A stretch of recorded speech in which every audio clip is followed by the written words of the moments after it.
nandito tayo ngayon sa Biñan, Laguna at i-feature natin ang isa sa mga nag-trending na kainan.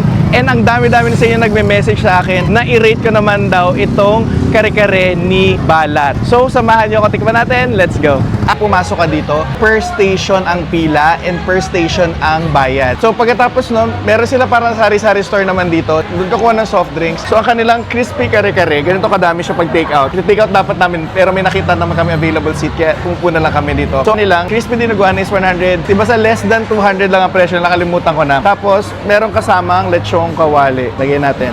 Ayan siya, ganyan kadami. And 150 pesos lang itong ganito kadami. 50 pesos and unlimited rice na rin yan. Yung one whole chicken nila is for 170 pesos. Ay, ito pa pala. So, si Bulalo lang ang may only rice. And then yung lechong paksiw daw, yung only rice. Ang ganda ng lugar, presko naman. Pero I doubt na malamig dito pagkatanghali. So, I highly suggest if pupunta kayo, gabi. Pero sa gabi, mahirap po ang parking. Maraming nakapila. May CR sila dito. This one is more on the spring onions and leeks. How I wish lang na mas brothy yung lasa niya. Brothy in a way na galing sa buto. Like naman is ito yung fried chicken nila. Tikman natin. Maharina, dry butter. And in fairness, may timpla na yung pinaka-laman niya. I'm not sure if binabray nila, pero it's really juicy. In the flour lang, medyo bland lang yung pinaka-outer structure and kulang sa seasoning for me. Pero nasa loob yung pinaka-lasa niya. Chonhorno nila. Ayan siya. Yung laman. Matanglad yung lasa niya, malinamnam. Pero yung outer skin niya ang medyo maalat for me. Kasi di ba pag nagpapalutong ka ng mga ganito, ng skin is binabalot mo ng rock salt. Usually kasi inaalis yun or binabanlawan after if gusto mo mapa-crispy. But this one siguro baka na-miss out. Medyo may mga bubuo akong asin na nakain sa pirasong to ha. Crispy, dinaguan. Gusto ko lang tikman yung pinakasabaw. So ayan yung consistency niya. It's thick.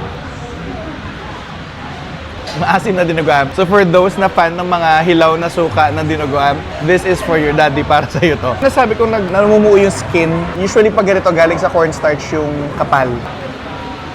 Peanut butter, patis. I mean, the consistency is there. If ikaw yung mahilig sa, kare-kareng matamis, baka hindi mo siya mabetan. What I like about this is para siyang may giniling na bigas, pero parang galing sa starch eh. May mga giniling na mani akong nakakain.